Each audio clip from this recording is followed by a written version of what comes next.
Folks, welcome to an all new episode of So Bad It's Good with Ryan Bailey. This is your pal Ryan, and this is your Thursday episode. I don't know if you guys missed me on Wednesday. I usually take Wednesdays off now because I added the Saturday OC recap. So hopefully you survived. I'm sure you did. I hope everybody's good out there. Are you doing good? It's okay if you're not. Listen, I'm so tired. I feel like I'm just going to be tired for the rest of my life. Do you ever feel like that? Just very tired, very blessed as well. I had my dad and my nephew in town for the last 5 or 6 days, and they just left tonight. And it is so, gosh, life, right? It's crazy.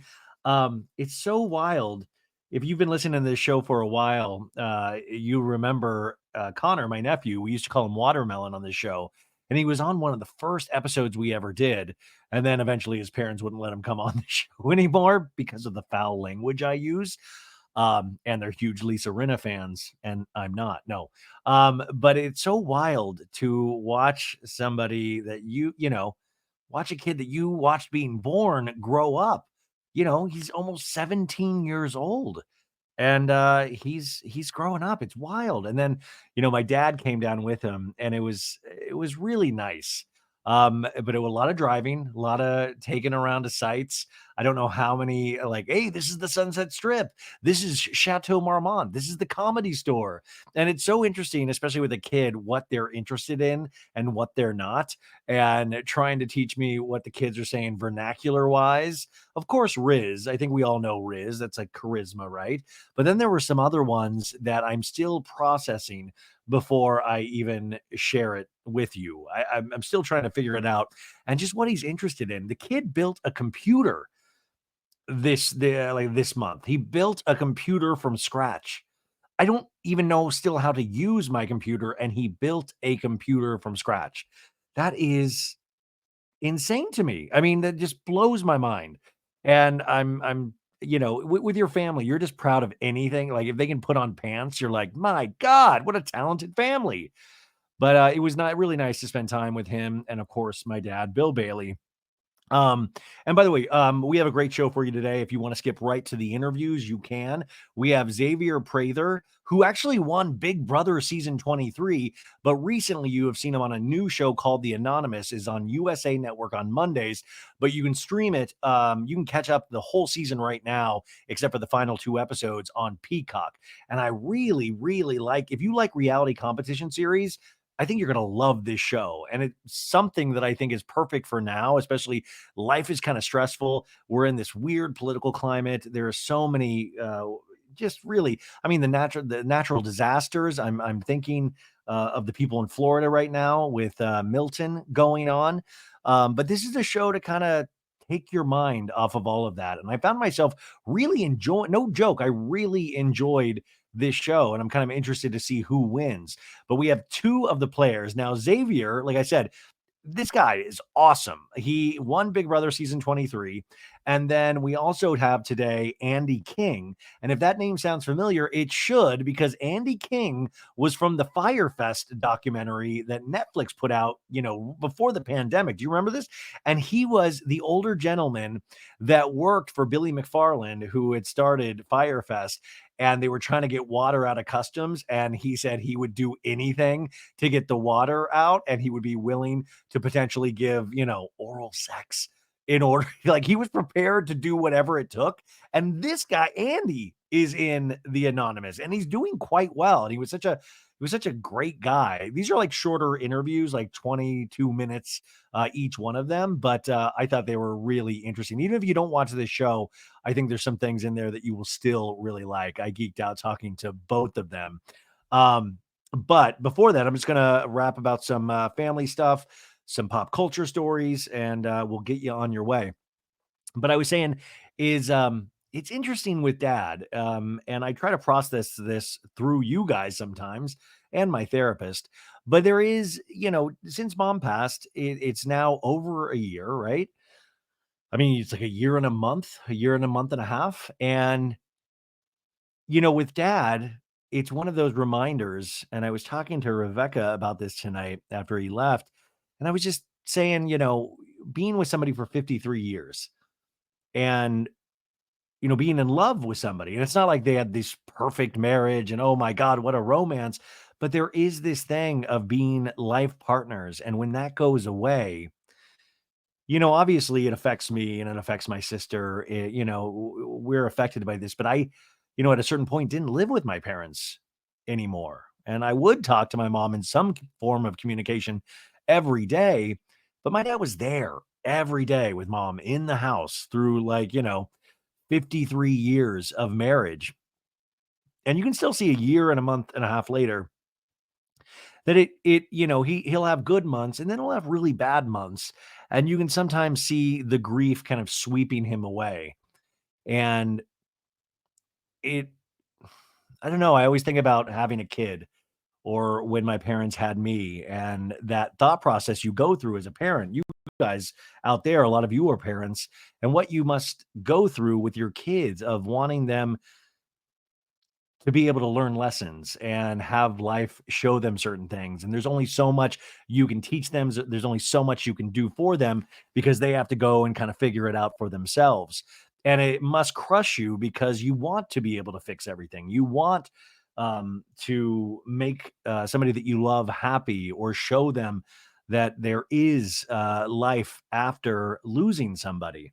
But you're also trying to remind yourself of that at the same time. Do you guys ever do that where you'll be totally okay, everything's going good, and then something good will happen, and you'll have that reflex, like I do still, to call your mom or call your dad or whoever you lost, and then you'll realize, oh, they're not here anymore, and that it makes sense in your mind, but at the same time, then your mind kind of spins out on it because you think, wow, that's impossible. How are they not here? How are they not here right now? How are they not here seeing all of this? And yes, I know some of you are, like they are seeing this, they're up above all of, I know that. And I do respect those thoughts, but sometimes you're just like, that blows me away because as much as we realize that death exists, and by the way, I did a little research and we will all experience it at a certain point, even though you know all of that stuff, it still doesn't make sense because you knew it would happen. But at the same time, how did it happen? How is this person not with us anymore? And I think, I consider myself fairly logical. I mean, I know I'm crazy, but I'm fairly logical. And it will still be hard for me to accept, or I'll kind of spin out on something and just go, you feel like you're stoned almost when you're like stoned. You're like, the universe is so big, man. You'll have those kind of moments where you're like, how is it possible that mom's not here anymore? And you also realize after 53 years, how much she did for our family and how much he did for my dad, and to watch him have to learn how to do these things for himself. And I've had, pretty deep conversations with my dad, but there's a lot of conversations we are yet to have still. And I sometimes will I think that's why part of the reason I do what I do, and I probably funnel that into talking about reality shows and what these characters are potentially thinking in their minds, because I'm speculative like that. But I think about that the same with my dad of, man, it's got to be a real bummer because you realize how hard life is, especially when you're used to having somebody to live it with for that long. And, for every victory of, okay, I've learned to pay the bills on time, you'll have a setback. Oh, I forgot to do this or I forgot to do that. And that can really wreck any progress because then you'll get into that funk again of like, it's just that vicious cycle of reminding you of the incident that put you there in the first place. Am I making sense? I was kind of debating on talking about this, but it's been on my mind for the last couple of hours. So I figured, why not share it with the podcast audience? That's healthy. Um, so you see that with dad, like, where he'll have these moments of, happiness. And I think he's really proud. I know he's really proud of his family, everybody that's here. And, but at the same time, you're just like, man, I want him to pull through and I want him to get on a schedule or a routine or just a little bit of hope that he can, take a day's worth of hope and make it a week and potentially make it a month and then maybe make it a year even. And I know that's impossible because life throws curveballs at you every day. but I just want him to have some sort of foundation and stability because, what death will teach you too is that it teaches you to love harder the people that you do have in your life, your family. And and you want to make if mom is watching somewhere or if your people are watching you from up above, you want to make them proud too. Even though I do sometimes in my darker moments think mom's up there going, "Ha, I knew you guys would have a tough time. I knew you'd potentially be lost." No, but I know she's rooting for us and, she's thinking like you can figure it out. You can get there. I know you can. Um so it's been interesting, but it's also that thing when I'm around my dad, it is that minute to minute reminder of what also you've lost. And that's not a knock on my dad. It's a compliment if anything, but it's one of those sobering thoughts. No matter even if we're having a blast, it's that sobering thought of, oh, we're missing somebody. If we're at a restaurant and we're having a good dinner, I'm like, when's mom getting back from the bathroom? She's been in there for a while, huh? Conversation's dying out. Where's mom? Um, So it's interesting. And, getting older, as you all know, that's interesting as well. And who knows? All you extremely young kids listening, I know you're listening to me and call her daddy. I don't know. There's no advice to give. It's just one of those things of this recognition of getting older and what that means and, what responsibility comes with that. And I think that is why I feel tired because I have all of that going on in my brain. Um, it was so great. Yesterday or Tuesday, I took my nephew and my dad to Sirius XM, to Sirius Satellite, and Jameson, who is the senior producer for Jeff Lewis Live, he was nice enough to give us a tour, my dad and my nephew. And so we went to the Sirius building, and those offices are beautiful, you guys. I geek out every time I get to go in there. And Jameson is just the best. He is just a great, solid guy. And he took my dad and my nephew around. They got to sit in the studio, the Jeff Lewis studio. We saw Eminem's studio. We saw John Mayer's studio. We saw all of and my nephew completely geeked out because he's an electronics guy, so he was seeing all the mics and all the XLR cables and the computers, and Jameson was explaining everything to him. And it was, he's still talking about it. My dad even just texted me saying he's still talking about it. And I just thought, how cool because, when you're an uncle or an aunt or whatever, you desperately want everybody to think you're cool, but you especially want your nephew or your niece to think that, like, okay, cool. This guy, okay, yeah, he talks about reality shows, but look, he's here at Sirius. Look how cool this is. And I think I got a little bit of that with him. It was so funny. I put on Jeff Lewis for my dad and my nephew the other day when we were going to Sirius, and I turned on I go, "Hey, this is the Jeff Lewis show that I'm on every week, and it's so exciting." And Doug Buden, one of the co-hosts every week, came on. I was like, "Oh, that's Doug, such a nice guy." And then Jeff comes on. The first thing he says is, "Doug, I've been thinking about you. I was just reading this article about a man that ruptured something because he was masturbating so much." And I was like, okay, time to turn it off. It's an adult show, Connor. We don't need that. It's not that big of a deal. It was like like right out of the gate, he went into masturbation. And my dad was like, that's actually a pretty cool show. You can handle it.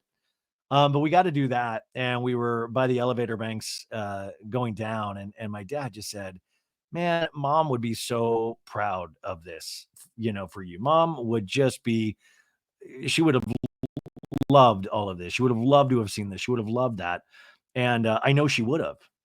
That's what I mean. Some of the things I've told you guys this before. There's so many really neat things that I get to do now. From small things like, getting a TV screener before something airs. Like to me, that was always the dream, right? Like if I could get an episode of television like a couple days before it airs, oh my God, that's the goal. And I sometimes get that. And I'm like, wow, like that, it's small, but it's huge to me. And I get to do these things, but sometimes a little bit, or at least this year, a little bit of the sheen has worn off because I realized part of that was trying to impress my mom and not trying to impress because she loved me very dearly, but it was that wanting her to wanting her to feel like she had done she had done a good job and that I was okay and that like, look, we're doing something, you know? And that's what I had wanted. So sometimes this year has been a little tough in that sense because I still am working so hard and so hard. And before she died, I was working really hard because I was trying to work hard enough and fast enough for something to happen and cool things were happening, but I wanted it to happen quicker and quicker just so my mom could see it. Because every time something would happen good, she'd be so happy. She'd be so happy and she'd be like, wow, that is amazing. So I found myself pushing even harder because I thought maybe whatever little things were happening, it would snowball and bigger things would happen, right? And that was to the detriment of me. It was the detriment of my life. It was the detriment of, so many aspects of living an actual life, of behaving that way. And I do find I'm still kind of working at that pace.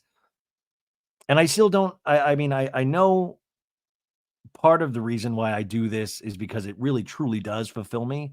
And there are so many of you that reach out or that I know I'm just a little piece of your day potentially, but it's a decent piece. And sometimes, I do something that you're like, oh, wow, that was really cool. And sometimes I might let you down, but, sometimes you'll get a laugh or sometimes, like you can't put a price on that. That's what really drives this at this point.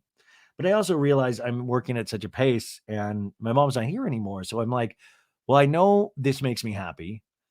And I also know that things are happening and that truly is exciting. Imagine, being in your 40s and going through a career in Hollywood where you had little successes in TV and film, like or voiceover. You had little things and you had these little pieces of hope scattered. And it's always so funny that this is the thing that I did that actually is proven to be the most successful. Like I would have never, and I was talking to my therapist about this. I would have laughed in your face if when I started this if all this long time ago, if you had told me that this would be where it is today, I would have been like, you are insane. How do I get there with a full-time job? Like, how did that even work? And there's no way. So yeah, I pinched myself, but I also realized, God, man, I worked hard to get here. You guys worked hard with me listening to all of this. I mean, we're nearing 1,000 episodes of this podcast, 1,000 episodes, and hopefully there'll be 1,000 more. I mean, that's the goal, right? Um, but sometimes the why, I know what I'm doing, but sometimes the why I need to specify a little bit more to myself as more opportunities happen. I don't know. Anyways, I wanted to share that with you, but I also wanted to get it out of my head and into my mouth and out in the open because I think real despair um, lives and breathes when you don't speak it out loud. And when your mind kind of attaches something to it and all those gremlins attached to it, and you just get into this kind of negative wave of thinking. Oh my God. Okay.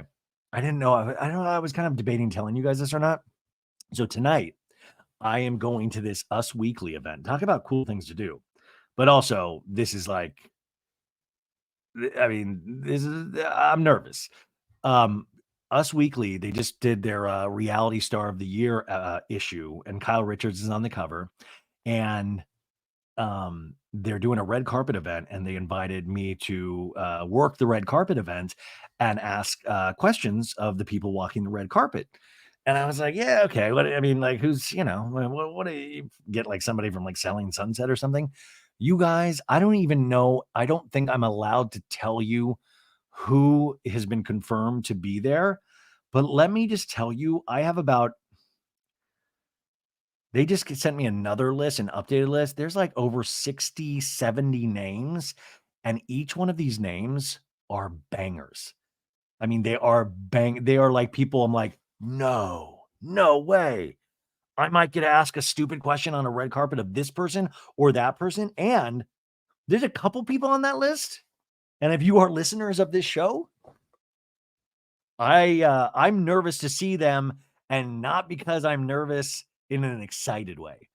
I don't want to, because I really don't know what'll happen. Like maybe these two people in particular, maybe they'll skip right over me.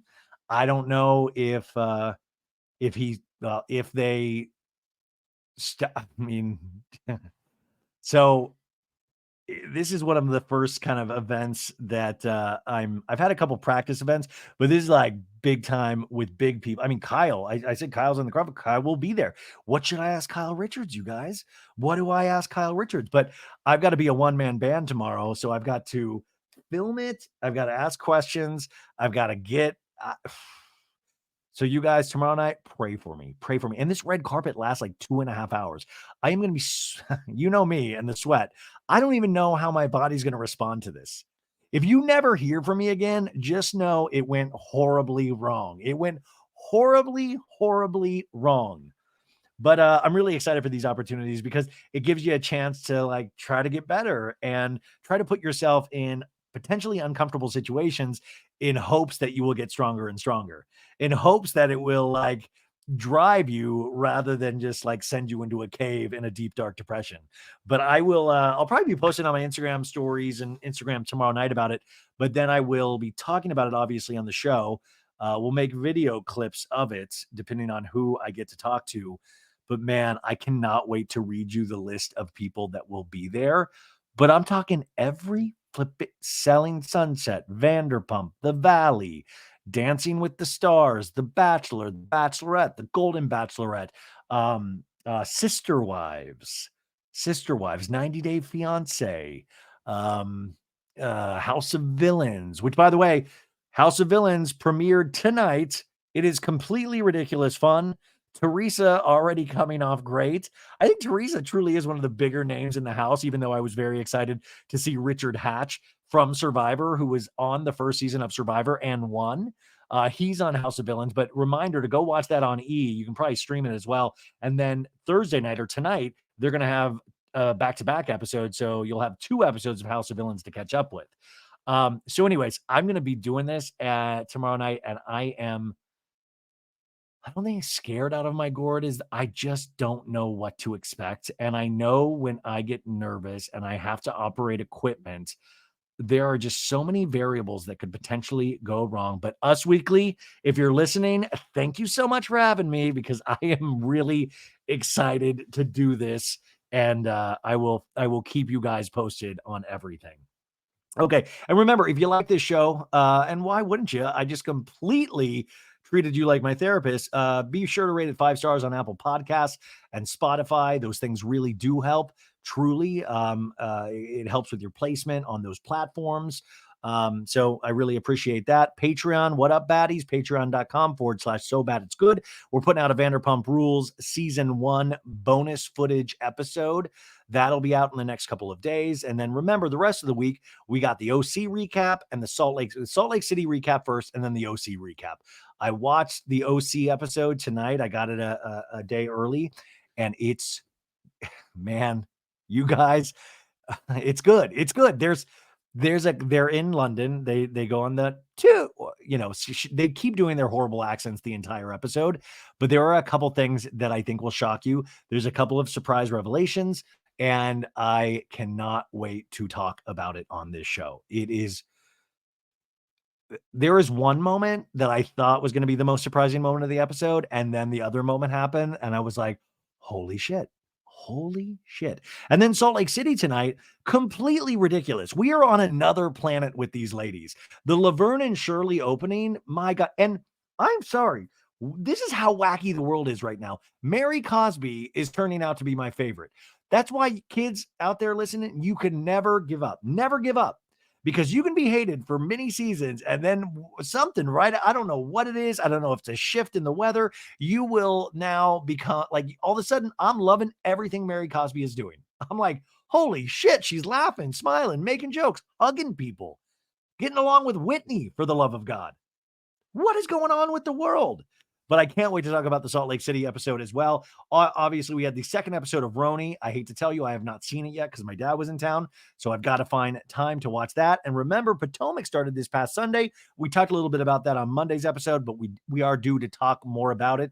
And I have a guest coming on in the next couple of weeks that we will be talking about that more in depth as well, because that deserves to be talked about. And we got to talk about the Bravo ratings, which I continually talk about week after week, but it really is kind of surprising me in regards to the ratings dip across the board for Bravo. And I know there must be some kind of reason for it. And I think it maybe just streaming is taking hold, or maybe we're exhausted, not with reality TV and Bravo, but maybe right now is just a very exhausting time in the world, right?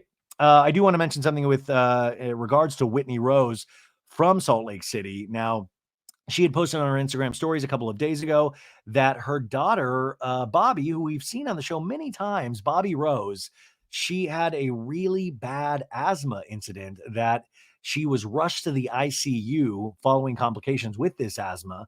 And she wrote, "Thank you to everyone who's continued to reach out and check in on Bobby Rose. We are still in the ICU, but she has finally seen a bit of improvement. She still has a long way to go. So no official updates yet." And the 38-year-old Whitney thanks followers for the prayers, adding, "The prayers are felt and working. Thank you for understanding our desire for privacy at this time. As you can imagine, this has been very stressful. Bobby is so brave and strong." Now, I love Bobby because if you remember last season of Salt Lake, Whitney gifted Bobby with like one of those like sick golf carts, all like pimp my ride, the pimp my ride golf cart. And I kind of did a recurring bit where Bobby was like high, hopped up on caffeine at her birthday party, just mowing people down with that golf cart. And I just hope Bobby gets healthy again. And I know she will, so she can get back on that golf cart. Also, Whitney was supposed to be on Watch What Happens Live on Wednesday night, had to cancel. And guess who filled in for Mary Cosby? Mary Cosby filled in for Whitney. That's called team building right there. So very exciting. Go check out Watch What Happens Live if you have not already, because Mary Cosby, within the first 10 minutes, said she tried watching the new Roni and she fell asleep. Oh, also, I forgot to tell you, Thursday, we'll put this on the first part of the Salt Lake City recap. We have the one and only Countess Luann. Countess Luann de Lesseps is returning to So Bad It's Good. We've already done the interview, of course, to promote her upcoming cabaret dates and her holiday cabaret. You can get all those tickets and information at countessluann.com. But that'll be part of the episode on Thursday as well. God, I feel like I haven't. I take one day off, and then I feel like I got all this stuff to talk with you about, even though we're just gabbing. We're a little sewing circle here. I'm talking about my family, a little Salt Lake, a little this, a little that. Um, Okay, so yeah, prayers for Bobby Rose. Also, like I said earlier about Milton that has touched down in Florida. I hope people have taken shelter, have gotten the heck out of those areas. Even though I saw on social media a lot of people haven't, and I just hate that those people have then like go on TikTok or Instagram and kind of made it like a thing. And I just pray that those people don't get hurt. Like, don't do this shit for engagement. Like, don't stay somewhere because it's an exciting time and it helps engagement. Like, get the hell out of there. Most of the time you don't have to tell me try it twice. It reminds me, remember when they did The Hills reboot a couple years ago before the pandemic? And remember when Brody, there was like a fire around his where he was living with his girlfriend, and he was on his motorcycle. He's like, "I'm not leaving." And it was like fire was burning everything. I'm like, what you're not saving anything. Get the hell out of there, dude. Like, I mean, you don't have to tell me twice. I'm out of there. So I hope everybody is safe. I do want to say, though, I was watching CNN all evening, or it was on in the background. And this Anderson Cooper, he's out there on the scene. This dude does not have to be like, at what point do you pull Anderson Cooper? Like, this dude does not have to be in these like areas. Like, the dude, made his bones in his career going to war zones and all these places, and he's still out there doing it. And the only thing I can think is like, this dude loves his job. Anderson Cooper loves his job. He loves being out there on the scene. I'm watching all these trees like fly in his face. He has this grimace on because he's trying to hear the person in his in-ear monitor. He got rain slashing. He's got his hat like it's flying off his head. I mean, these things are like hitting him right and left. And you just sense that this guy, it's his calling, that he needs to be doing this, that he feels like this fulfills him as a person. Like, you almost get that sense if he was back in New York just doing his regular thing and he saw this going on, that he would feel a loss. He would feel like, why am I not out there? I always think it's interesting when somebody has that kind of drive, even when they don't have to be, even when somebody's already a millionaire, already, at the top of their game in a lot of ways. And they're like, no, gotta go, gotta do this, gotta get the news out to the people. So if you watch CNN at all today or tonight, you'll know exactly what I'm talking about. I was like, can we just forcibly take Anderson off the air? Because I'm starting to get worried.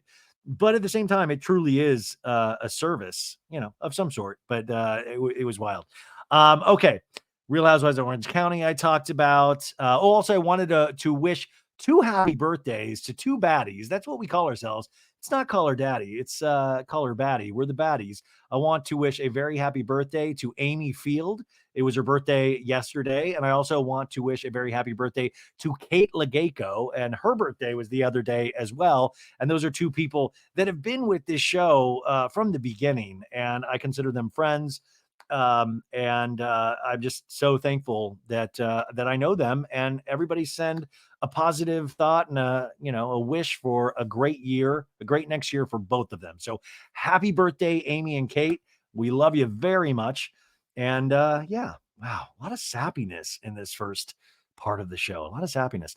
I wanted to talk about the Menendez brothers. Just a real quick thought. I was watching, or sorry, I was reading some newspaper article, and it was saying that the Dancing with the Stars producers have started, and this could be complete bullshit. I hope it is.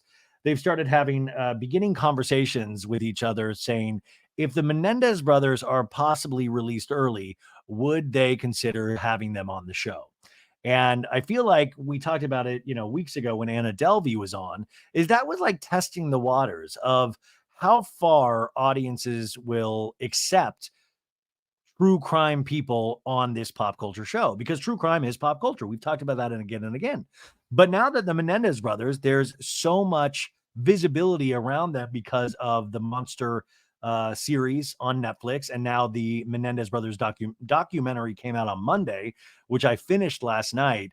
And man, so many details that the show got completely right, but there are still so many details that I was unaware of. So I think that documentary, if you somewhat enjoyed the series, I think that documentary will fill in those blanks, but also give a real clear picture. And I think you'll walk away, I mean, having formed a decision. Like, I definitely at this point think that Jose Menendez, their father, was abusing them. I mean, I do believe that without a shadow of a doubt. And one of the things that really stuck out in my mind with the first trial, because there was two trials, remember, was that in terms of anybody speaking a good word about Jose Menendez at the trial, the only person that had fond memories of that, of Jose Menendez, was Jose's secretary. Everybody else did not have good things to say about this man. And I thought, wow, it's really an interesting little tidbit to think about.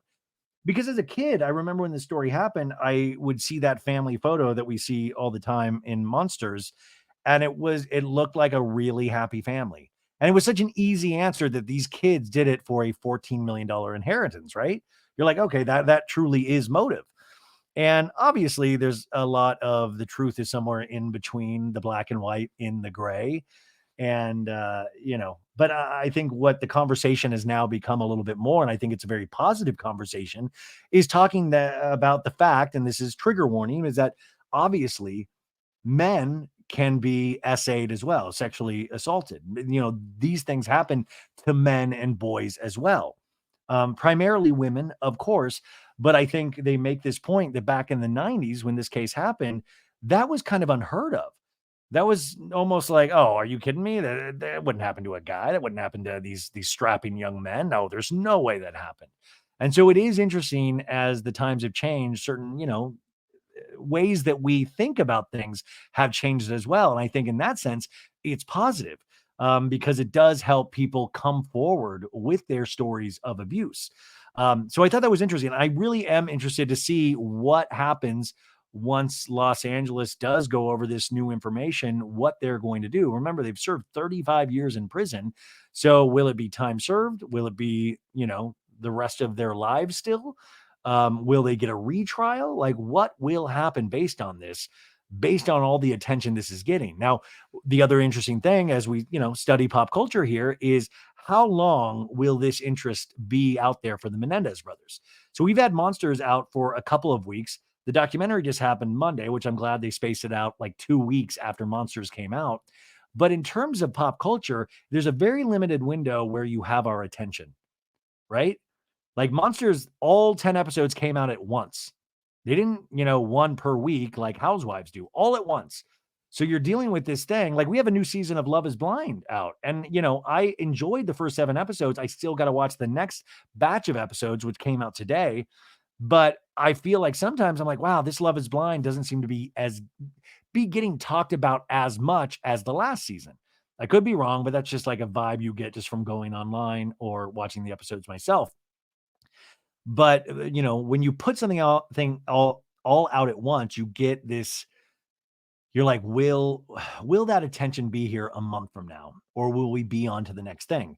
Because time and time again, it is proven that we usually go on to that next thing, right? So I thought that was interesting because would you, even if these guys are like set free, does that mean you would want them on a competition reality series? Would you want them on Dancing with the Stars, or is it just too weird? Is it too weird? We're like, because at the end of the day, no matter what happened to these kids, they still did murder their parents. That is undeniable. It's something that they have admitted to. So there is a point where, like, how far is too far? Like, where, we can't keep pushing that line further back until, I don't know. You guys know what I'm saying. Let's move on to J-Lo, Jenny from the block. Jennifer Lopez did her first interview in regards to the Ben Affleck separation, divorce, all that stuff that's happening. Now, this is for Interview Magazine. It came out today.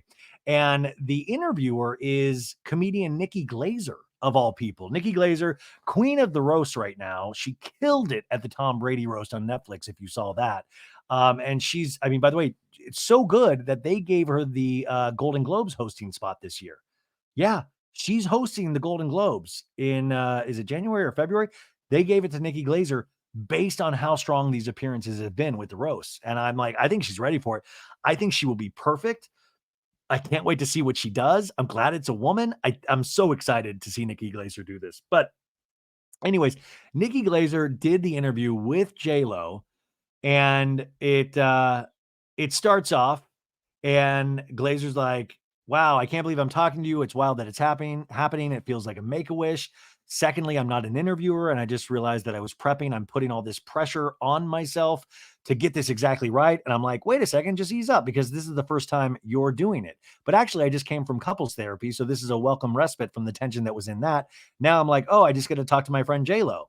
And Jennifer Lopez is like, that's the thing. No, she goes, that's the thing. Let's not think of it as an interview, but as a conversation between two amazing women. Classic J-Lo, immediately going in. Reminder, I'm an amazing woman. You are, J-Lo. You are. Glaser says, you looked amazing in the pictures this weekend at the Toronto Film Festival. Do you feel as amazing as you looked? And she's like, I felt really good. The movie is really beautiful. By the way, she's in this project that's supposed to be amazing, you guys. She says, you do these things and then you forget because they're in the can for so long and you've moved on to other projects, and I've been taking time off. So I've not been in that mindset. I did the movie because it was such an inspirational story, and it was a Latino story. And the story, you guys, is about this guy, Anthony Robles, a wrestler who was born with one leg, and how he kind of defied the odds in his sport of wrestling. And J-Lo plays his mother, who had him when she was 16. So she was saying how great this is, how well, how good of a response it's getting. And then Glazer's like, well, you said that it felt similar to when you portrayed Selena. Remember, like when J-Lo first broke out in the movie Selena? Glaser said, what is the feeling you had? And J-Lo's like, well, there's just something different about playing real people. Sometimes you play characters and it's all fictional and you can really emulate the type of person you think it is. But meeting this real woman and speaking to her about her struggles of having a child so young, and that him being born without a leg and what that meant, and how she carried with her that it was her fault, and then her feeling. Anyways, she kind of goes into this actory thing, which I think is beautiful, but we want to get to the Ben stuff, right? So Nikki's doing a great interview in the terms of you talk about the project before you can get like a question in there that we all kind of want to know. Even though I geek out when actors talk about their process because I love it. Jeremy Strong, who is the Remember Jeremy Strong from Succession? Won all those Emmys. Succession. God, I hate that that's not show's not around any longer. But remember his new movie, The Apprentice, which is really it's based on Donald Trump and Roy Cohn, the infamous New York lawyer Roy Cohn. Go look Roy Cohn up. But Roy Cohn was Donald Trump's mentor. Like really took Donald Trump under his wing. And this is a movie about that relationship and watching kind of Trump become who he became. And I was watching these interviews on TikTok with Jeremy Strong because he's just so actory. And I mean that in the best way, because he'll talk about like, I played a lot of characters. I played a lot of American characters. I played this. And I geek out on that stuff. But there's a little bit of, it's masturbatory to a degree, but I really like it. Anyways, Lopez in this interview, Nikki Glaser says, what's been your journey with your self-esteem? Can we go back to the beginning? And JLo says, my whole life has been proving my enoughness. And if you watched her documentary, you guys, the thing I made fun of that was on Amazon earlier in the year, you can tell she struggles with proving her worth, proving that she deserves to be there. Because somebody that's been in this industry for decade after decade after decade and doing it at her level, you would think, oh man, she knows how great she is. But even people like that do not know. So she's like, oh, dealing with a feeling like you're not enough from when you're very young. It's something that you don't figure out for a long time because you're not looking at yourself like that. Something is driving you in your decisions and you don't know why. You start going, wait a minute, what the fuck is going on here? Glaser says, or asks, what do you think got in your head early that you weren't enough? And she says, it was just being ignored, being a middle child, having a very outgoing mom and dad who worked all day and worked all night and feeling like you weren't important, like you weren't a priority. That embeds in you. And I think your parents are doing the best they can. Even now, being a parent, I have much more empathy for what they've been through. I love my parents, but I do see the effect of who they were and how they were raised on me. You don't even really know until those things start manifesting in your actual adult relationships. Oh, I'm comfortable with this person ignoring me. I'm comfortable with this person treating me this way or that way. That for me has been a journey. I think my whole life I've just been trying to say I'm good enough until where I am now when I know. I'm giving myself credit. I'm telling that little girl that grew up in the Bronx, you've done really good for yourself. I didn't do that for so many years. And now I think with everything that's happened in my life and in my relationships and even in my career, it's like giving yourself a bit of comfort and love. We've been through a lot of things that nobody knows about, and you persevered and you refuse to give up and to let it get you down. There's something to be said for that because things can really change your life in a way that you do not want to give up and say, fuck this. This is too hard. I don't want to do this anymore. But I'm not there. I refuse to not give myself everything that little girl deserves. Now, if I was the interviewer, like Nikki picks up on, when J-Lo brings up in that whole passage I just read, when she talks about everything that's happened in my life and in my relationships, when J-Lo says that, for the interviewer, Nikki, that sets off that alarm of, okay, she opened the door. Relationships. We can talk about relationships, right? We can talk about relationships. So she asks another thing. We talk about J-Lo brings up the documentary, like This Is Me Now, the greatest love story never told. Glaser says, well, that was a moment because I felt for you in The Greatest Love Story Never Told. That documentary was so vulnerable and I really fell in love with you in a way that I didn't see coming. I almost watched it to be like, what is this girl about? This jealous version of myself that always had you on this pedestal, like your life is perfect. She doesn't have any problems and she does fine. The rest of her life is perfect. The ugliest part of me was a J-Lo critic. And at my lowest lows, that's where my mind would go, not just for you, but for anyone I had jealousy over. Then I watched this documentary along with Halftime, which by the way, Halftime is another documentary that it was on Netflix, you guys, about J-Lo's Super Bowl performance, which is also an interesting documentary as well. But she says, I walked away so impressed with what you were willing to show. So it's interesting to me to see that you're still arriving at new levels. You're still chipping away. Lopez says, it's a lifelong process. I think that's what I love about life, that there's no arrival point.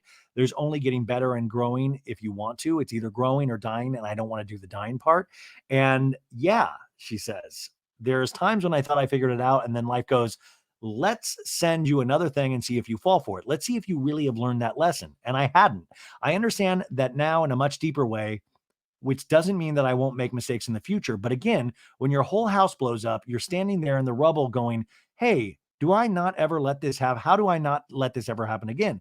And then you start examining it little by little saying, okay, I did this. This was my part in it. And this was my part in it. And this was what I should have seen early on. This is what I didn't look at. Those things are what really are the lessons. And then Nikki says, it sounds to me like you're looking at that explosion, your house burning down, and you're past the point of any shame around it. How do you examine what you did wrong without falling into a what's wrong with you? I'm really just asking for myself, she says. And Lopez laughs. Oh, the work is figuring yourself out, JLo says. It's looking back at the feelings underneath and the belief systems that we have about ourselves that make us make certain choices and create certain patterns in our life. Man, you can tell JLo goes to therapy. Man, you can't, and it's good. It's like a lot of money therapy, you know?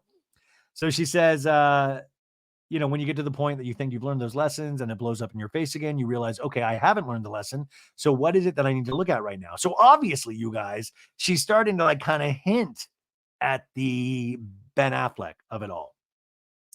So Lopez says, you have to be complete. If you want something that's more complete, you have to be good on your own. I thought I learned that, but I didn't. And then this summer, I had to be like, I need to go off and be on my own. I want to prove to myself that I can do that.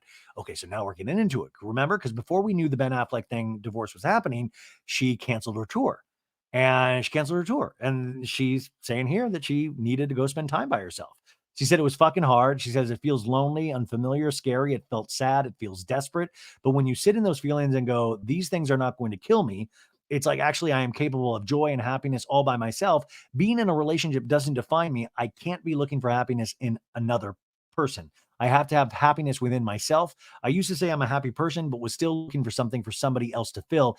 And it's just like, no, I'm actually good. Glaser says, I think we all know you have to love yourself before you can let someone else love you. We know that, but do we practice it? Do you feel now you're practicing it? And JLo says, that to me is a scary thing too, or a confusing thing, because it's like, oh, you couldn't love me if I have flaws. I have to be perfect to be loved. That's not true. Somebody who truly loves you will help you heal those parts of yourself. That's what I've learned about love, that it is a secure thing. You make me feel safe. And when I fall short of the glory, you understand me and you help me to grow to be better because you have your boundaries and I have my boundaries. And I go, here's where you're falling short for me, and here's where I'm falling short for you. And so we get better at those things together. So Glaser says, now it sounds to me like you have a new bar for the next person that comes along.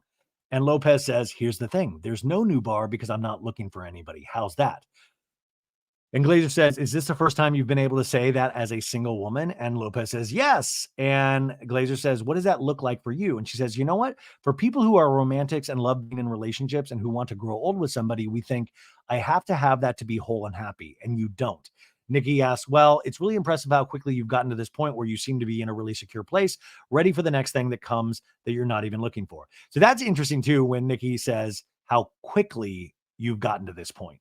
Because a lot of people will say, this could just potentially be a good day for JLo and then she'll fall apart tomorrow because, heartbreak takes a long time to get over. But Lopez says, oh, it only took 30 years.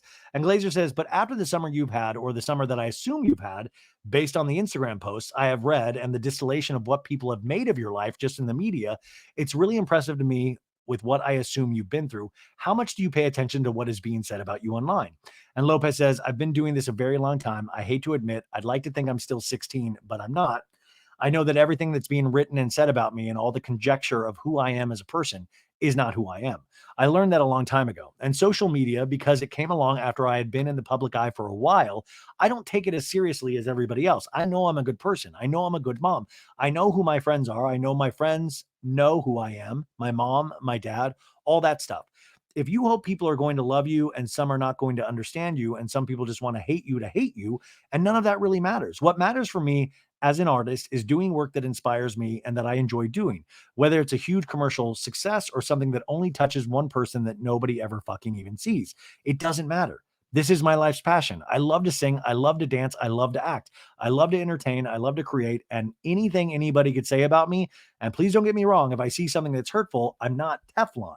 As an entertainer, sometimes you'll be on stage in an arena of 50,000 people and everybody's jumping up and down, singing and laughing. And then there'll be one or two people with resting bitch face, like they hate you, and you're zeroed in on those two people. Every time I'd go backstage to change, I'd come back out and check and say, did I get them yet?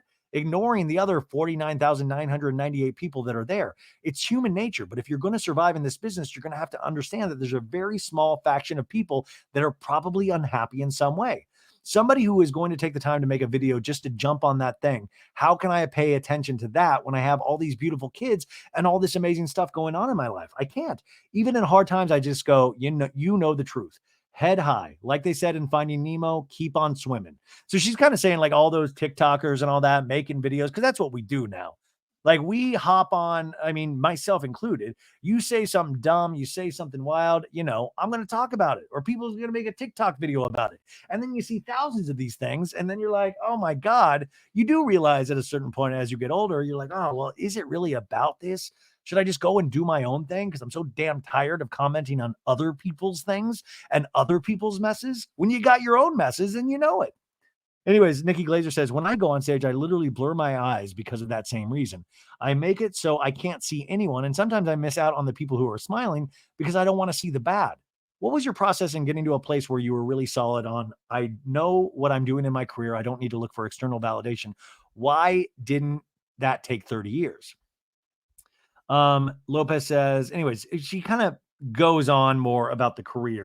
If you guys want to read the whole article, it's interviewmagazine.com. But I'll read one more thing. She talks about the importance of the relationship with yourself, and that relationship is going to be cultivated over your entire life. God always being a big part of her life. And then J-Lo says something to Nikki Glaser, says, I will say, Nikki, you're going to be around for so long. The way you annihilated everybody at that Tom Brady roast, I will never forget. I was so proud to be a woman. And I thought that was so nice. Then that is Ramona Singer, women supporting women. That is a really, really amazing thing that he said. So that's as deep as it got into the Ben stuff about the summer she had and needing to be alone and working through things for yourself and, having that relationship with yourself and that love. But if you pay attention to PR, it's kind of that first little subtle way of talking about it. So it's a really positive interview, which talks about a lot of her philosophies and how she's a fighter and how she's fought and worked her ass off all this time and that she's here and she's still great. So it's a really kind of first shot across the bow. And then we'll probably get some more specific interviews about Ben, I would say in the next couple of months. But this is that little thing of like, I'm here, I'm okay, I'm still kicking, I'm alive. I love life. And so I thought that was interesting. And also, I'm a sucker for stuff like this. I find this stuff can be inspirational, no matter what you think of J-Lo. And there are certain times where I have not been a fan as much as I have been a fan, but it is great to hear these things because, doing what she's done over 3+ decades now, right? Or God, it's amazing. It's amazing. She started off as a background dancer on In Living Color, that sketch comedy show. And then a break into movies, songwriting, touring. There's so many things she's done. So I just thought that was kind of inspirational for me, at least, to read about. Now, something that is not inspirational is P. Diddy, Sean Puffy Combs. So there was new information today, or a new story that was put out that I like, do we really want to go down this path? And this is that Sean Diddy Combs' lawyers accused the government of leaking the 2016 Cassie video to savage his reputation before trial. So what his lawyers are proposing is saying that the government is they are the ones who leaked the Cassie, the brutality that we saw in that video where he's like stomping on her, hitting her in that hotel hallway that was leaked months and months ago that kind of, really exploded this thing. They're saying that the government did this. And my overall thought on this is, so did he still do that? Okay. But he still did that, right? He still hit Cassie. He still kicked her. Like I said the other day, who cares? Like you could tell me Cassie like cheated, lied, whatever. It still would not make what I saw in that video okay. So if the government leaked it, I know these lawyers are trying everything that they can. They have another bail hearing set for this guy to try to get out on the third chance on bail. But I was like, yeah, and I guess prove it. But at the same time, it doesn't take away the fact that he fucking did this, that he hurt this woman the way he did. And if he hurt that woman, who else did he hurt, right? Now, his team, they are pushing for a speedy trial. They want an April or May trial of 2025. They said they are going to be ready to go. And like I said earlier, this is a really bold move as well, saying We want to get our client either out or to a prison that is not the place he is being held right now as quickly as possible. So they're kind of calling the prosecutor's bluff of like, let's go now, let's go now. He is waiving, he's not waiving his right to a speedy trial. He wants a speedy trial. So I thought that was another interesting development as well in the Diddy case. Just bad news, bad vibes all around. That's it for today, folks. We will get to the interviews right now. Just a quick 54 minutes in, but stay for these interviews. I think Xavier is amazing. I can't wait to talk to this dude again. Xavier, if you're listening, because I got to say, even after we stopped this conversation, we talked a little bit about gameplay in reality TV. And this guy, he's a smart dude. He's a smart dude. And I really do highly recommend The Anonymous. I explain a little bit about the game in these two interviews if you have not seen the show yet, but I would give it a try because you got like 2 more episodes before the finale coming up that airs Monday nights on USA. And then the Andy one, I just think it's just so funny because the Fire Fest doc, I just remember that so specifically and especially his part. And he even talks if he's kept in touch with Billy McFarland because remember Fire Fest 2, Billy McFarland is doing. Billy McFarland has gotten out of prison and has put together Fire Fest 2. So we do talk a little bit about that at the end of the Andy King interview. So stay around for both.